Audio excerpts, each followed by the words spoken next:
You understand. अच्छा आगे अगर हम चले तो यहां पे देखें कि यहां पे आप देखें कि कुछ मॉड्यूल्स जो हैं वो जल चुके हैं। ये क्यों? कि यहां पे प्रॉब्लम कोई ग्राउंडिंग का कोई मसला है, ग्राउंड फॉल्ट है। आगे देखें तो यहां पे देखें आग लगी हुई है, यहां पे बाईपास डायोड का मसला आ गया। अब इसको हम देखेंगे कि बाईपास डायोड का क्या मसला है। हर स्ट्रिंग पे बेसिकली बाईपास डायोड लगा हुआ है, ठीक है। अगर बाईपास डायोड प्रॉपर्ली फंक्शन कर रहा है तो ये वाली सिचुएशन नहीं होगी, और अगर वो प्रॉपर्ली फंक्शन नहीं कर रहा तो ये वाली सिचुएशन आ जाएगी। असल में आपके पास सारे गुड सेल्स हैं, अगर एक भी बैड सेल बन जाए तो क्या होता है कि सारा करंट उससे फ्लो करना शुरू कर जाएगा और वहां पे वो हीट अप हो जाएगा और वो सारे गुड सेल्स को भी बैड सेल्स में कन्वर्ट कर देगा। जब वो हीट अप होगा तो इसका मतलब वहां पे आग लग जाएगी। लेकिन अगर बाईपास डायोड प्रॉपर्ली वर्क कर रहा है तो वो क्या करेगा कि बाकी जगह करंट फ्लो करता रहेगा और उस जगह को बाईपास कर देगा, तो आपके पास ये वाली सिचुएशन नहीं होगी। सिमिलरली आगे देखिए, ये जहां पे इंस्टॉलेशन हुई है इसकी फाउंडेशन देखेंगे वो किस जगह पे इंस्टॉल हुआ, ठीक है। फाउंडेशन इतनी स्ट्रांग नहीं थी जहां पे वो इंस्टॉलेशन हुई है। इधर आप देखें कि आपके पास विंड स्टॉर्म आई और उसको उड़ा के सब कुछ ले गए। तो हमारे पास कुछ स्टैंडर्ड्स हैं, आईईसी के स्टैंडर्ड्स हैं जिस पे हम ये सब चीजें चेक करते हैं कि क्या विंड, हेल, वाटर, एटमॉस्फेयर के जितना भी आपका एटमॉस्फेयर डिफरेंट पैरामीटर्स हैं उसको ये बर्दाश्त कर सकता है कुछ सम एक्सटेंट के नहीं। जब वो बर्दाश्त कर सकता है इसी स्टैंडर्ड्स के मुताबिक तो हम उसको कहते हैं रिलायबल है, और उसकी सर्टेन पीरियड ऑफ टाइम तक उसकी जो डिग्रेडेशन नहीं आनी चाहिए। मैंने आपको बताया कि 80% आ सकती है, 80% यानी अगर 100% है तो सिर्फ 20% डिग्रेडेशन अलाउड है आफ्टर 20 टिल 25 ईयर्स, ठीक है। लेकिन पर एनम जो है वो 0.7 से 1% तक होनी चाहिए। आगे चलें जी। तो आपके पास नॉर्मली क्यों फेल्योर होते हैं, आपके पास पीवी मॉड्यूल जो है वो डिग्रेड क्यों होता है, फेल्योर क्यों होता है? क्योंकि आपके पास सब स्टैंडर्ड जो है वो मॉड्यूल्स, सब स्टैंडर्ड मटेरियल यूज हो रहे हैं, अनसर्टिफाइड मॉड्यूल्स हैं। आप कारखाना मार्केट चले जाए आपके पास डिफरेंट मॉड्यूल्स अवेलेबल, ठीक है। मसला यह है कि पाकिस्तान की मार्केट में सर्टिफाइड मॉड्यूल्स मौजूद नहीं है। यूएस मार्केट में जब मॉड्यूल आता है मार्केट में आने से पहले उसको आईसी के स्टैंडर्ड से गुजर के आना पड़ता है। जब तक वो सर्टिफाइड नहीं होता वो जो है वो नहीं आ सकता मार्केट में। हमारा मसला ये कि यहाँ पे तो आप हर किस्म के आपको मिल जाते हैं, ठीक है। आप कारखानों चले जाए वो सब जो है वो बारकोड भी खुद प्रिंट करके अंदर लगा देते हैं, नेम प्लेट भी खूबसूरत सा बना भी देते हैं। अब एक आम इंसान को तो पता नहीं चलता कि ठीक है ठीक नहीं। Is it okay? तो हमें द नीड ऑफ द आगे चलेगी, तो हमारे पास ये जो अनसर्टिफाइड मॉड्यूल्स हैं इनको सर्टिफाइड होना चाहिए, ठीक है। हमारे पास इसी से पता चलेगा कि जो आपके मॉड्यूल है उसकी क्वालिटी क्या है, उसमें जो मटेरियल यूज हुआ है वो किस किस्म का मटेरियल है, क्या सब स्टैंडर्ड है या स्टैंडर्ड है, ठीक है। तो हमारे पास अगर सब स्टैंडर्ड मटेरियल होगा डिग्रेडेशन होगी, वियर एंड टेयर में प्रॉब्लम आएगा, आपके पास उसकी पावर डिक्लाइन करेगी, एफिशिएंसी कम हो जाएगी और एट द एंड क्या होगा, उसकी लाइफ टाइम कम हो जाएगी। ऐसे ही है, अगर आपकी लाइफ टाइम कम हो गई तो आपने जो इन्वेस्टमेंट की हुई है दैट इज इन जियोपार्टिक, आपके पास इनवेन चली जाएगी। तो रिलायबल, क्योंकि मैंने जैसे पहले बताया कि 70% ऑफ द कॉस्ट जो है वो एसोसिएटेड है वो पी मॉड्यूल, इसका रिलायबल होना बहुत जरूरी है। Is it okay? आगे चले जी प्लीज। तो हमारे पास मुख्तलिफ किस्म के फेल्योर्स होते हैं पी मॉड्यूल में, जैसे आप यहां पे देख रही हैं, यहां पे नजर आ रहा है, विजिबल है पीछे आप लोगों को? अच्छा ये देखिए स्नेल ट्रेल्स हैं, ये देखिए स्नेल की तरह जो है बने हुए, ठीक है। अब ये नेकेड आई से आपको बार बार नजर नहीं आता, बार बार नजर आता है, लेकिन नजर भी आ जाए तो आप लोगों को क्या पता कि क्या हो रहा है, ठीक है। तो ये जब हम देखते हैं विजुअल इंस्पेक्शन करते हैं और फिर हमारे पास कुछ टेस्ट है उनसे हमें अंदाजा हो जाता है कि ये क्या चीज है। स्नेल ट्रेल है, इसकी वजह से आपके पास जो है ना ऑफ कोर्स जहां पे ये स्नेल ट्रेल होगा या जहां पे क्रैक्स आएंगे वहां पे आपके पास वो सेल जो है वो गुड सेल नहीं रहेगा, वो बैड सेल बन जाएगा। और अगर वहां पे मैंने आपको बताया कि अगर बाईपास डायोड नहीं लगा हुआ तो वो सारे गुड सेल्स को भी बैड सेल में कन्वर्ट कर देगा। यहां पे देखें बैकशीट बबलिंग, जो टेडलार बैकशीट लगी होती है वहां पे बबल्स बन गए। अब बबल क्यों बने कि आपके पास जो एडेशन हुई हुई थी, कहीं से पानी जो है ना वाटर इनग्रेस हो गया, कहीं से वाटर दाखिल हो गया या ह्यूमिडिटी अंदर दाखिल हो गई, उसकी वजह से ये मसाइल आए। अब जहां पे भी ये चीजें आएंगी आपके पास जो है वो डिग्रेडेशन होगी, आपकी पावर उतना प्रोड्यूस नहीं होगी, रिलायबल मॉड्यूल नहीं रहेगा और आपकी लाइफ टाइम कम हो जाएगी उसकी जो आपकी पीवी मॉड्यूल है। आगे चलिए प्लीज। इसी तरह कुछ और है, जैसे ये डीलैमिनेशन का मसला आ गया। डीलैमिनेशन क्या है कि आपके पास जो है वो एडिशन आपने इथाइल विनाइल एसीटेट लगाया हुआ है और दो ग्लास और उसके दरमियान भी ईवीए है और टेडलार और पीवी सेल्स के दरमियान भी ईवीए है। लेकिन क्या है कि अगर आपके पास कहीं से ह्यूमिडिटी दाखिल हो गई या कहीं से पानी इंग्रेस कर गया तो आपके पास डीलैमिनेशन का मसला है, या कहीं पे टेंपरेचर ज्यादा हो गया उसकी वजह से डीलैमिनेशन आ जाएगी। सिमिलरली आपके पास डिस्कलरेशन होती है। ईवीए जब अल्ट्रावायलेट लाइट, सूरज से आपके पास अल्ट्रावायलेट लाइट भी आ रही है, आपके पास इंफ्रारेड भी आ रही है, आपके पास विजिबल रेंज भी आ रही है।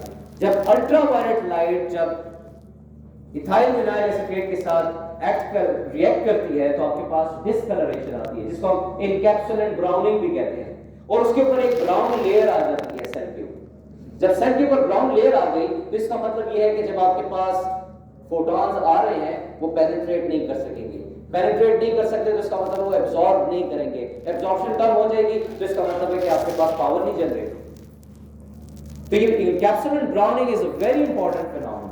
तो हमारे पास ये नॉर्मली हो जाती है, बाज़ बात ये आपको नेकेड आई से नजर आती है, बाज़ बात नेकेड आई से नजर नहीं आती। मैं आगे आपको बताऊंगा कि किससे नजर आए।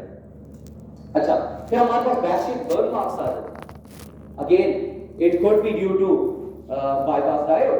आपके पास जो है ना वो पूरी तरह जो है बाईपास डायोड फंक्शन नहीं कर रहा या हीट अप हो रहा है या वहां पे लगा हुआ ही नहीं है, तो आपके पास क्या होता है कि आपके पास बर्निंग फिनोमेना होता है। ठीक है, वो बैकशीट पे भी हो सकता है, आपके पास सेल पे भी हो सकता है, पूरे को भी ब्लास्ट कर सकता है। आगे चलिए।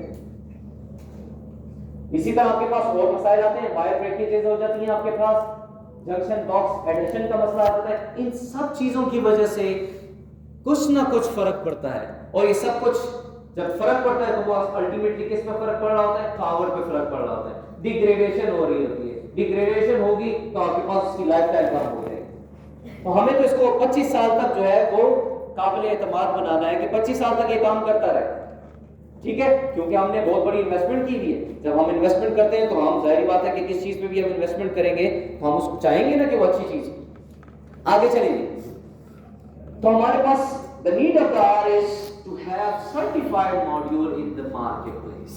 आपके पास एक आम बंदे का तो एक काम नहीं है, ये तो गवर्नमेंट की सोचने की पॉलिसी है कि जब आपके पास मार्केट में कोई भी मॉड्यूल आ रहे हैं तो उसको सर्टिफाई होना चाहिए, और सर्टिफाई होने के लिए मुख्तलिफ स्टैंडर्ड्स हैं जो दुनिया में काम कर रहे हैं। जैसे आईसी का स्टैंडर्ड है, इंटरनेशनल इलेक्ट्रोटेक्निकल कमीशन का स्टैंडर्ड है।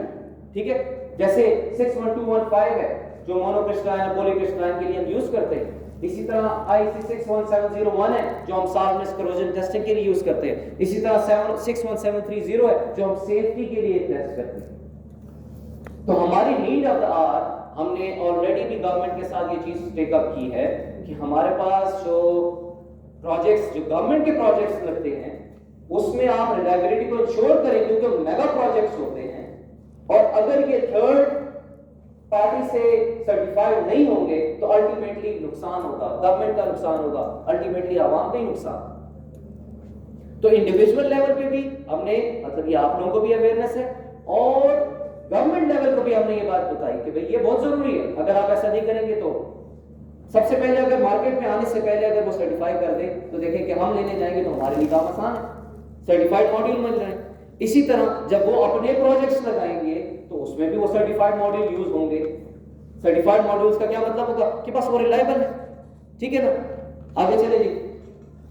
तो हमारे पास मुख्तलिफ किस्म के सर्टिफिकेशंस होती हैं, ठीक है ना, आईसी के स्टैंडर्ड्स हैं जिसको मीट करना जो है इन ऑर्डर टू क्वालिफाई कि वो PV modules going to work for 25 years. तो हमारे पास डिफरेंट किस्म के जो है वो स्टैंडर्ड्स है। जैसे मैंने आपको बताया 61215, आपके पास जो रेजिडेंशियल और कमर्शियल मॉड्यूल्स हैं, पीवी मॉड्यूल्स जो सिलिकॉन बेस्ड है, उसके electrical, mechanical and climate testing हम 61215 पे करते हैं। इसी तरह हमारे पास जो है 61730 है, ये हम सेफ्टी टेस्टिंग के लिए करते हैं। फिर हमारे पास 62716 है, हम अमोनिया के लिए करते हैं, अमोनिया करोजन टेस्ट के लिए करते हैं। ठीक है, आगे चलें जी।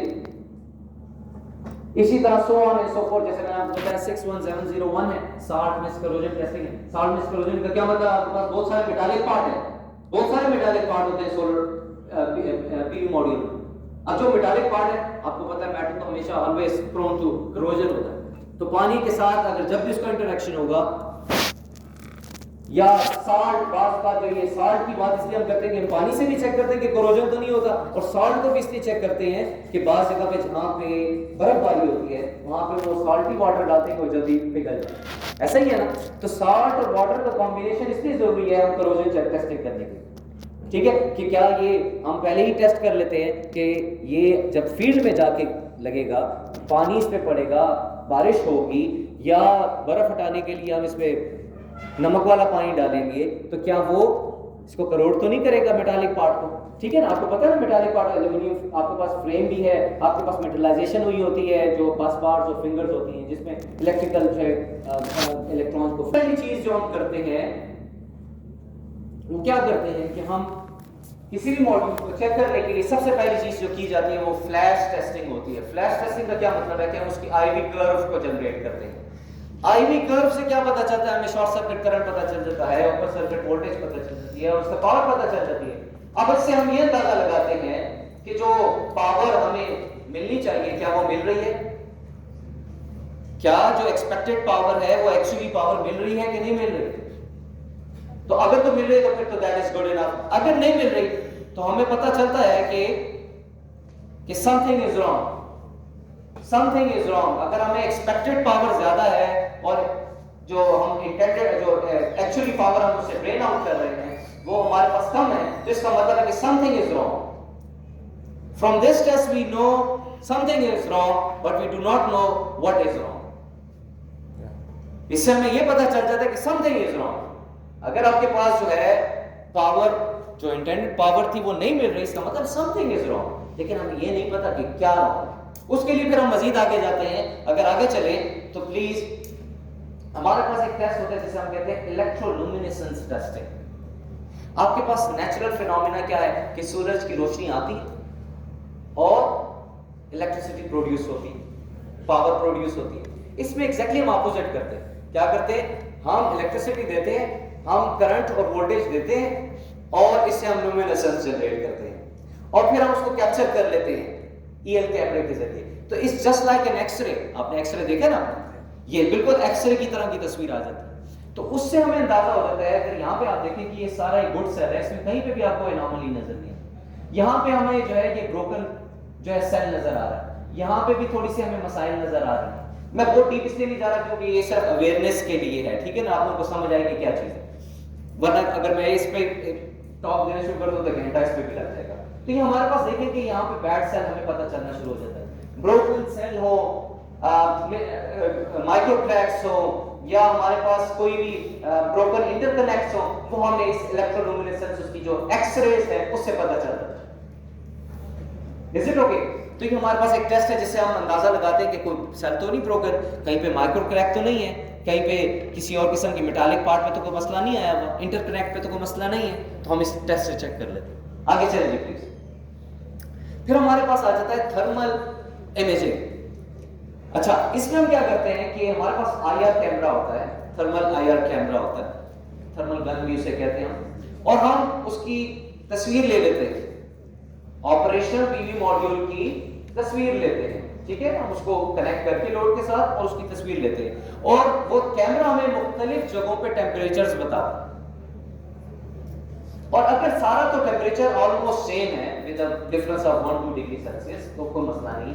लेकिन अगर डिफरेंस ह्यूज है, कहीं पे 10 डिग्री का फर्क आ गया, एक जगह पे 28 डिग्री सेल्सियस बता रहा है, दूसरी जगह पे 38 डिग्री सेल्सियस बता रहा है, इसका मतलब समथिंग इज रॉन्ग। उस जगह पे वो जगह जो है वो गर्म हो रही है, हॉट हो रही है। इसका मतलब है कि या तो वहां पे कोई बाईपास डायोड का मसला है, या वहां पे कोई सेल क्रैक हो चुका है, किसी न किसी किस्म का मसला है।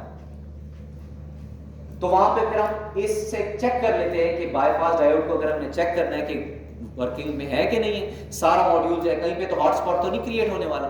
वो जब हॉटस्पॉट क्रिएट होता है तो उससे आग लगने का खतरा होता है। तो हम ये थर्मल इमेजिंग से चेक कर लेते हैं कि वो जो सारा एरिया है उस पर टेम्परेचर जो है मोर और लेस यूनिफॉर्म, ठीक है, अगर तो कहीं पे एनॉमली होगी तो हमें अंदाजा हो जाएगा। Is it okay? आगे चलें जी। अच्छा, हमारे पास यूवी फ्लोरेसेंस एक टेस्ट, यूवी फ्लोरेसेंस करते हैं। यूवी फ्लोरेसेंस क्या करते हैं कि हम एक चैम्बर में डाल देते हैं और उस पर यूवी लाइट इम्पार्ट करते हैं। जो पीवी मॉड्यूल है उस पर हम यूवी लाइट डाल देते हैं। अच्छा, यूवी लाइट जो है वो हमें उसका एक डिफरेंट किस्म का इमेज दे देते हैं। उसमें भी हमें जो है ना मुख्तलिफ किस्म के क्रैक्स, डीलैमिनेशन, और सबसे जो इंपॉर्टेंट चीज जो पता चलती है वो इनकैप्सुलेंट ब्राउनिंग नजर आती है, जो बाज़ का नेकेड आई से आपको नजर नहीं आ रही होती, लेकिन जब हम यूवी फ्लोरेसेंस करते हैं तो हमें नजर आ जाती है। तो UV fluorescence is a very important technique to identify delamination, micro cracks and most importantly the encapsulant browning. तो इनकैप्सुलेंट ब्राउनिंग जो है, यहाँ पे आप जैसे कि देख रहे हैं, यहाँ पे ये क्रैक्स पता चल रहे हैं, ये बहुत विजिबल नहीं है क्योंकि आपको मल्टीमीडिया इतना क्लियर नहीं है। और यहाँ पे आप देखें कि ये डिस्कलरेशन यहाँ पे थोड़ी सी बता रहा है, लेकिन वो आपको इस तरह पता नहीं चल रहा। हमें इससे क्लैरिटी से पता चल जाता है कि यहाँ पे डिस्कलरेशन है, यहाँ पे कोई क्रैक है, यहाँ पे किसी और किस्म का मसला है, हम यूवी फ्लोरेसेंस से मालूम करते हैं। ठीक है, आगे चले जी। अच्छा, जैसे मैंने आपको बताया कि हेल इम्पैक्ट आईसी का स्टैंडर्ड है कि हम उसके मुताबिक क्या करते हैं कि लैब स्केल में ही हम आइस बॉल्स बनाते हैं और उसको उसी रफ्तार से उस पर थ्रो करते हैं और देखते हैं कि क्या ये डिस्ट्रॉय होता है कि नहीं। आईसी स्टैंडर्ड के मुताबिक, अब मैं उस स्टैंडर्ड्स में नहीं जाता, वो बॉडी टेल में चले जाएंगे। उस खास प्रेशर से जब हम फेंकते हैं उस आइस बॉल्स को, एक खास साइज के आइस बॉल्स को, तो उसको सस्टेन करना चाहिए। ये बेसिकली डिस्ट्रक्टिव टेस्टिंग है। तो इससे हमें ये अंदाजा हो जाता है कि जब ये फील्ड में जाएगा तो क्या ये हेल को बर्दाश्त कर पाएगा कि नहीं बर्दाश्त कर पाएगा। तो पहले से ही हम इसका अंदाजा लगा लेते हैं। तो देखिए, हमको 25 साल तक तो अंदाजा नहीं हमने लगाना ना कि हम 25 साल तक लगा रहने दें और फिर उसको एनालिसिस करते रहें। हमें तो प्री एनालिसिस चाहिए, हमें तो लगने से पहले सब एनालिसिस चाहिए। तो उसके लिए हम ये सारी टेस्टिंग करते हैं कि हमें पता चल जाए कि इसमें कोई क्रैक तो नहीं है, इसमें कोई बाईपास डायोड फेल्योर तो नहीं है, इसमें कोई डिस्कलरेशन तो नहीं है। इसमें सारी चीजों को हम एनालिसिस पहले से ही कर लेते हैं। Is it okay? अच्छा जी, आगे चलेंगे। अच्छा, मैकेनिकल लोड टेस्टिंग, जो सबसे ज्यादा प्रॉब्लम्स आती हैं वो ड्यूरिंग मैन हैंडलिंग और ट्रांसपोर्टेशन में आती है। बाज़ का मॉड्यूल आपका बहुत परफेक्टली बना होता है, लेकिन जब आप ट्रांसपोर्टेशन करते हैं तो उसमें क्रैक्स जनरेट हो जाते हैं, माइक्रो क्रैक्स जो आपको नेकेड आई से नजर नहीं आ रहा। ठीक है। अच्छा, अब मसला ये है कि आपने हमारे मुल्क में तो देखा होगा, वो सुजुकी में मॉड्यूल डाल के तो जितने जा रही थी, वो स्पीड ब्रेकर भी आ गए, उस पर भी चढ़ा दिए, कटे हैं उस पर भी चढ़ा दिए।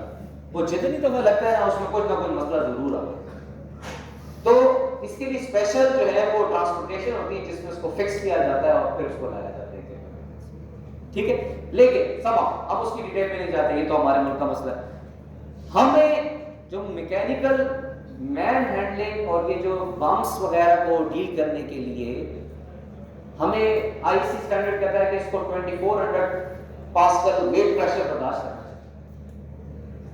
तो हम क्या करते हैं, अपने जो लैब में इसको सामने रखते हैं और 2400 वेट प्रेशर जो है इस पे मारते हैं और देखते हैं कि ये डिस्ट्रॉय होता है कि नहीं, ये डिस्ट्रॉय होता है कि नहीं। और फिर उसके बाद यूवी भी करते हैं, ईएल भी करते हैं, देखते हैं कि इसमें कोई क्रैक्स तो नहीं जनरेट हुए। अगर ये सस्टेन कर सकता है तो फिर हम इसको कहते हैं कि ये क्वालिफाई कर गया आईसी 61215 के तहत। अगर नहीं किया तो फिर इसमें मसला है, ये रिलायबल ही नहीं। आगे चलेंगे। ये हमारे पास सॉल्ट रिस्क करोजन टेस्टिंग आ जाती है, जिसमें हम ये चेक करते हैं प्री, यानी हम 25 साल तक, मैंने आपको जैसे बताया कि हम 25 साल तक तो इंतजार नहीं कर सकते कि हम फील्ड में लगा रहने दें और हम देखेंगे भाई क्या मसाइल इसमें आएंगे। तो जिस तरह मैंने आपको ईएल बताया, यूवी बताया, इसी तरह ये सॉल्ट रिस्क करोजन टेस्टिंग भी है कि बारिश हो गई, आपके पास तो मेटालिक पार्ट्स है पी मॉड्यूल में, तो क्या करोजन तो नहीं होती? करोजन होगी तो डिग्रेडेशन होगी आपके पास, डिग्रेडेशन होगी तो आपके पास लाइफ एक्सपेक्टेंसी जो है वो कम हो जाएगी। ऐसे ही है ना। तो फिर हमारे पास क्या है कि हमारे पास एक जो लैब है उसमें सॉल्ट मिस्ट करोजन टेस्टिंग के लिए एक ये चैम्बर होता है जिसमें हम रख देते हैं और उसमें सॉल्ट और मिस्ट जो है वो जो है उसकी उस पे स्प्रे करते हैं और फिर हम देखते हैं कि करोजन तो कहीं पे नहीं है। जैसा आप देख रहे हैं कि यहाँ पे अभी एक फील्ड लाइक पैनल है जिसमें देखिए इंटरकनेक्ट्स में जो है आपको ये आपको करोजन नजर आ रही है। तो इसको अवॉइड करने के लिए आगे चलें जी प्लीज। अच्छा, क्वांटम एफिशिएंसी, क्वांटम एफिशिएंसी क्या है? जैसे मैंने आपको पहले फ्लैश टेस्टिंग बताई कि आईवी कर्व देता है, ये भी आईवी कर्व देता है। वो आपको पूरे स्पेक्ट्रम पे यानी यूवी से लेके आईआर तक सब पूरे स्पेक्ट्रम पे आपको जो है वो आपको आईवी कर्व देता है। इसका फायदा ये है क्वांटम एफिशिएंसी का कि ये आपको हर वेवलेंथ पे आप उसको उसकी पावर बता सकते हैं। यानी हम चाहते हैं कि 300 नैनोमीटर पे मुझे इसकी पावर चाहिए, मैं देखना चाहता हूं कि यूवी में कितना अच्छा काम करता है, तो मैं इससे देख सकता हूं। मैं चाहता हूं कि 400 नैनोमीटर पे देख लूं, मैं चाहता हूं कि 800 नैनोमीटर पे देख लूं, तो मैं इस पे देख सकता हूं। आगे चलेंगे। फिर हमारे पास है एक बड़ा जबरदस्त किस्म का एक्सेलरेटेड टेस्टिंग चैम्बर होता है, जिसे हम क्लाइमेटिक चैम्बर भी कहते हैं। अब हमने पीछे तो ये सब चीजें देख ली कि इसमें माइक्रो टैग्स किधर हैं, बाईपास डायोड का किधर मसला आ रहा है, या हमारे पास से कैप्सूल ब्राउनिंग कहां पे हो रही है। लेकिन हमने वो 25 साल को कैसे देखेंगे कि 25 साल तक काम करेगा कि नहीं करेगा? ठीक है, तो उसके लिए क्या करते हैं कि हम 25 साल को सिमुलेट करते हैं। वही टेम्परेचर, वही ह्यूमिडिटी और मुख्तलिफ किस्म जितने भी फैक्टर्स हैं आपके वेदर के, जितने भी फैक्टर्स हैं, उसको हम सिमुलेट करते हैं इसमें। और ये मतलब तकरीबन 45 डेज का टेस्ट होता है, और उसमें हम ये इसके रेंज है -40 डिग्री से हम 85 डिग्री सेल्सियस तक चेक करते हैं इसमें। हम फिर ये देखते हैं कि क्या ये सस्टेन कर रहा है कि नहीं। 25 साल तक तो हम इंतजार नहीं कर सकते फील्ड में, तो हम क्या करते हैं कि हम इसमें ही डाल देते हैं 25 साल जो है एक ही दफा इसमें सिमुलेट कर देते हैं, और इसमें डालते हैं वही सारी जो एटमॉस्फेरिक कंडीशंस हैं वो सारी इसमें अप्लाई करते हैं, और फिर देखते हैं कि इसमें कोई डिग्रेडेशन तो नहीं, इसकी पावर तो रिड्यूस नहीं होगी। Is it okay? तो ये हमारे पास बहुत एक जो है आपके सोफिस्टिकेटेड इक्विपमेंट है। आगे चलिए। तो अब what does it means if module qualified to IC 61215? Those modules that have passed the qualification test are much more likely to survive in the field and not have design material flaws that leads to infant mortality. Infant mortality का पता है क्या? Infant कैसे कहते हैं? Mortality कैसे कहते हैं? मौत को। ठीक है, तो वो जो इनिशियल स्टेजेस में जो उसकी जो वो डाई आउट हो जाता है, उसको हम मोस्ट लाइकली अवॉइड कर सकते हैं if we go through IC standards या क्वालिफिकेशन टेस्टिंग पे हम चले। और इसकी नीड जो है वो अगेन मैं कहूंगा कि हमें पॉलिसी लेवल पे, गवर्नमेंट लेवल पे ये चीज होनी चाहिए कि मार्केट में कोई चीज आए तो वो सर्टिफाई होनी चाहिए। मैं और आपकी जिम्मेदारी नहीं है, हमारी जिम्मेदारी तो सिर्फ ये कि हम जाए लें, बाय करें और लगा लें। इसी तरह गवर्नमेंट एंटिटीज को भी चाहिए, अवेयरनेस नहीं है हमारे मुल्क में इस चीज की। गवर्नमेंट एंटिटीज को भी हमने, केपी गवर्नमेंट को भी इस चीज पे वो किया कि आप जो है ये इस चीज को सर्टिफाई कराएं। इस चीज को सर्टिफाई होना चाहिए, तब आप जाके मेगा प्रोजेक्ट्स पे लगाएं। मेगा प्रोजेक्ट्स कितने बिलियंस के रुपीस के जो है वो प्रोजेक्ट्स होते हैं, और उसकी इन्फेंट मोर्टेलिटी हो जाए तो फिर क्या करेंगे? तो हमें इस चीज को अवॉइड करने के लिए सब चीजें आईसी क्वालिफिकेशन टेस्टिंग करनी चाहिए। आगे चलेंगे। तो हमारे पास जो है वो US Pakistan centre for advance studies and energy है, जो आपकी यूईटी का ही पार्ट है। एक डिपार्टमेंट है, इसकी एक स्टूडेंट यहाँ पे भी बैठी हुई है, मैं खुद भी उसका हूँ, ये यहाँ पे भी एक स्टूडेंट बैठे हुए। हमारे पास ये फैसिलिटी मौजूद है, ये state of the art facility मौजूद है। अगली स्लाइड चले जी। हमारे पास ये state of the art facility मौजूद है, पूरे केपी रीजन में किसी के पास नहीं है, पंजाब में भी सिर्फ एक जगह पे है। तो केपी पे हम अपनी नोयत का वाइड इदारा है जहां पे ये सोलर टेक्नोलॉजी सेंटर है, जिसमें ये हम आईसी की सारे स्टैंडर्ड टेस्टिंग करते हैं। अगर यहाँ पे देखें तो यहाँ पे हमारे पास ये ईएल सेटअप पड़ा है, ये 60 मिस कोरोजन है, यहाँ पे हमारे पास जो हेल इम्पैक्ट है, यहाँ पे हमारे पास इम्पैक्ट टेस्टिंग है, ये आपको यूवी चैम्बर नजर आ रहा है, ये आपके पास फ्लैश टेस्टिंग नजर आ रही है, ये आपके पास क्लाइमेटिक चैम्बर नजर आ रहा है, और so on and so fourth. इधर भी आपके पास और चीजें। तो हम आईसी के स्टैंडर्ड के मुताबिक क्वालिफिकेशन टेस्टिंग करते हैं। तो अब जब हमने ये चीज टेकअप की, तो उसके बाद से जितने भी आपको पता है कि केपी में जितने प्रोजेक्ट्स लगते हैं वो थ्रू पीडो लगते हैं, पख्तूनख्वा एनर्जी डेवलपमेंट ऑर्गेनाइजेशन। तो अब ये उनके लिए जरूरी हो गया है कि वो जिसको प्रोजेक्ट ग्रांट करे वो अपने मॉड्यूल्स जो हैं वो आके हमारे से टेस्ट कराते हैं, यहाँ पे टेस्ट कराते हैं। जब वो हम रिपोर्ट जनरेट करके वापस भेजते हैं तो वो करते हैं। ठीक है, लेकिन बस इसमें एक फ्लॉ रह गया सर, आपकी तवज्जो चाहता हूं कि सिर्फ फ्लॉ ये रह गया है कि वो जो वेंडर्स हैं वो अपनी पसंद के मॉड्यूल ला के देते हैं कि ये जो है ये चेक कर लें। अब वो जो बाकी लगाएंगे वो हो सकता है वो तो बड़े जबरदस्त ले, और जब वो फील्ड में जाके लगाएं तो वो तो पता नहीं कौन से लगेंगे।